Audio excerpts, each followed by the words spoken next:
వర్గంలో భారీ మార్పులు, అన్న అవుట్, తమ్ముడు ఇన్.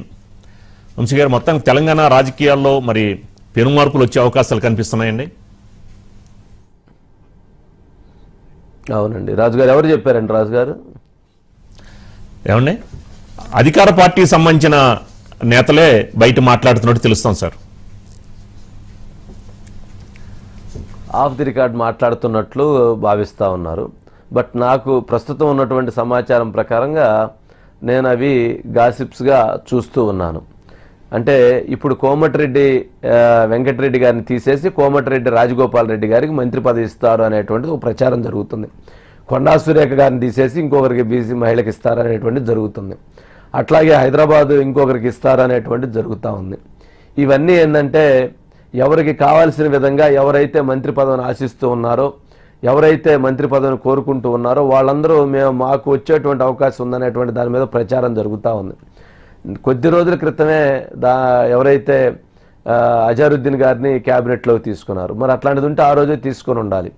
లేదు ఇప్పుడు మరలా క్యాబినెట్ విస్తరణ జరిగితే కాంగ్రెస్ పార్టీకి ఏదైనా కొద్దిపాటి పరువు, కొద్దిపాటి గౌరవం, కొద్దిపాటి మర్యాద ఉంటే అవి కూడా పోయేటువంటి పరిస్థితి ఉంటుంది. ఎందుకంటే అవసరం ఉన్నప్పుడల్లా క్యాబినెట్ విస్తరణ చేయటం లేదా క్యాబినెట్లో చేంజెస్ చేయటం అనేటువంటిది ప్రతి 3 నెలలకు ఒకసారి చేయటం, ప్రతి 6 నెలలకు ఒకసారి చేయటం అనేటువంటిది సరైనటువంటి చర్య కాదు, సమంజసమైనటువంటి విధానం కూడా కాదు. ఎందుకంటే ఇప్పటికే 2 సార్లు అయింది. ఇంకోసారి చేసి మళ్ళీ ఇంకోసారి చేస్తే అసలు మంత్రులు ఎవరు వస్తున్నారో ఎవరు పోతున్నారో అనేటువంటి దాని మీద కూడా సదభిప్రాయం ఉండదు.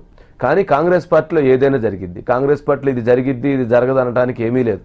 ముఖ్యమంత్రి రేవంత్ రెడ్డి గారు నాకు తెలిసి క్యాబినెట్ రాజగోపాల్ రెడ్డి గారిని తీసుకోవడానికి కూడా పెద్దగా ఇష్టపడకపోవచ్చు. ఎందుకనంటే ఆయన చాలా ఘాటైనటువంటి విమర్శల్ని ముఖ్యమంత్రి గారి పైన, అదేవిధంగా కాంగ్రెస్ పార్టీ అధిష్టానంలోని కొంతమంది నేతలపైన చాలా కీలకమైనటువంటి ఘాటైనటువంటి కామెంట్స్ని చేశారు. మరి అటువంటి ఘాటైనటువంటి కామెంట్స్ని చేసినటువంటి రాజగోపాల్ రెడ్డి గారు ఇప్పుడు మరలా క్యాబినెట్లోకి వస్తారు అని అంటే అది ముఖ్యమంత్రి గారు ఎంతవరకు దాన్ని సహిస్తారు, ఎంతవరకు దాన్ని యాక్సెప్ట్ చేస్తారు అనేటువంటిది కూడా చాలా కీలకమైనటువంటి అంశం.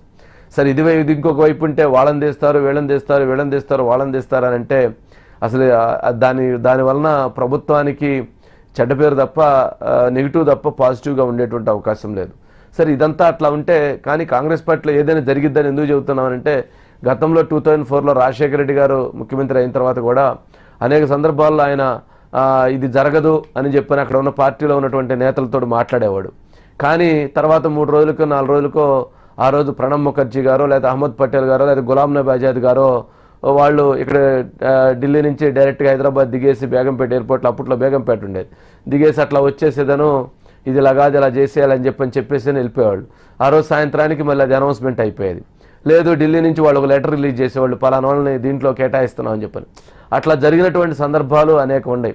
అయితే 2009కి వచ్చేటప్పటికి రాజశేఖర రెడ్డి గారు బాగా స్ట్రాంగ్ అయిపోవడంతో అప్పుడు కొంత తగ్గింది కానీ కేంద్రం యొక్క ప్రభావం.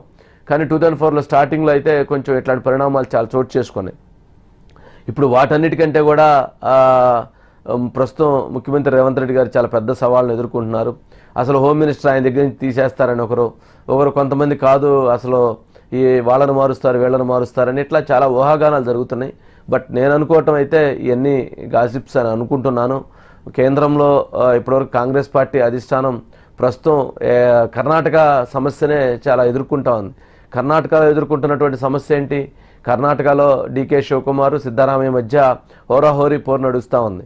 సీఎం పదవీ కాలం ఆయనకి 2.5 సంవత్సరం, మాకు 2.5 సంవత్సరం అన్నారు, మాదేంటి మీదేంటి అనేటువంటిది జరుగుతూ ఉంది. బ్రేక్ఫాస్ట్ మీటింగులు జరుగుతున్నాయి, లంచ్ మీటింగులు జరుగుతున్నాయి, డిన్నర్ మీటింగులు జరుగుతున్నాయి, క్యాంపు రాజకీయాలు జరుగుతున్నాయి. అసలు ఢిల్లీ సెంట్రిక్గా ఏం జరిగిద్ది అనేటువంటి జరుగుతూ ఉంది. బీజేపీ ఇదే అదునుగా చూసుకొని వాళ్ళు దెబ్బేయాలని చూస్తున్నారు అనేటువంటి జరుగుతూ ఉంది. మరి ఇటువైపు కాంగ్రెస్ పార్టీ కర్ణాటకలో ఉన్నటువంటి ఇంత క్లిష్టమైన పరిస్థితుల్లో ఉంటే ఇక్కడ కూడా మరలా ఇంకొక కంపు పెట్టుకోవాలని, ఇంకొక గబ్బు చేసుకోవాలని, ఇంకొక రోత పని చేసుకోవాలని, రోత వ్యవహారాలు నడపాలనేటువంటి ఆలోచన చేస్తుందా అనేటువంటిది కొంచెం చర్చనీయాంశం. సరే, ఎవరికి ఇస్తారో ఎవరికి అనేది వాళ్ళ ఇష్టం. కానీ ప్రస్తుతం అయితే అటువంటి ఉన్న సమస్యల ప్రశాంతంగా వెళ్తున్నటువంటి దాన్ని అగాధంలో నెట్టుకోవాలనో లేక దానికి వాళ్ళంతటా వాళ్ళుగానే ఆ బెలూన్కి హోల్ చేసుకోవాలనో లేక వెళుతున్నటువంటి 5 చేతుల ఏళ్ళు 2 ఏళ్ళు ఇరుచుకోవాలనో ఇట్లా చూడరేమోనని అనుకుంటున్నాము. బట్ పొలిటికల్గా అంటే దాన్ని కొంచెం జాగ్రత్తగా చూస్తే కాంగ్రెస్ పార్టీలో కూడా మేధావులు ఉంటారు, కాంగ్రెస్ పార్టీలో సీనియర్ నాయకులు చాలామంది దాన్ని స్టడీ చేస్తుంటారు. కాకపోతే వాళ్ళు కూడా కొన్ని ఆలోచిస్తారు కదా, అంటే ఇప్పుడు అవసరం ఏంటి, ఓకే రాజగోపాల్ రెడ్డి గారికి ఇవ్వాలని అనుకున్నారు అనుకోండి, బట్ దానికి కొంత టైం బాండ్ తీసుకొని మరీ మొన్నే కదా చేసింది 2 సార్లు ఇంకొంచెం టైం తీసుకొని చేయొచ్చు అని చెప్పొచ్చు. దానం నాగేంద్ర గారు నేను రిజైన్ చేస్తాను, నా మినిస్ట్రీ ఇస్తే నేను రిజైన్ చేసి మళ్ళీ ఎలక్ట్ అవుతానని ఆయన ఒక ప్రపోజల్ పెట్టాడు అనేటువంటిది కూడా నడుస్తుంది. మరి దానికి ఏం చేస్తారు? ఇట్లా అవసరం ఉన్నప్పుడల్లా, అలిగినప్పుడల్లా, కోపడినప్పుడల్లా, తిట్టినప్పుడల్లా, లేక ఎలక్షన్ వచ్చినప్పుడల్లా ఒకరు మంత్రి పదవి లేదా ఇంకొకరికి ఇంకోటి ఇస్తా పోతే అసలు దాంట్లో అసలు కాంగ్రెస్ పార్టీకి ఉన్న పొరవ ఏదైనా కొద్దిగా గొప్ప ఉంటే అది కాస్త పోయిద్దాం అనేటువంటి చర్చ కూడా ప్రజల్లో జరిగేటువంటి పరిస్థితి ఉంటుంది. కాబట్టి కొంచెం చాలా టఫ్గా ఉంటుంది, అంత త్వరగా జరగదేమని అనిపిస్తుంది.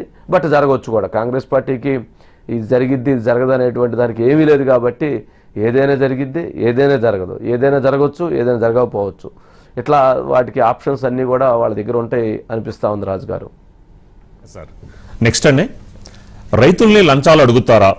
సిఆర్డి అధికారులపై బాబు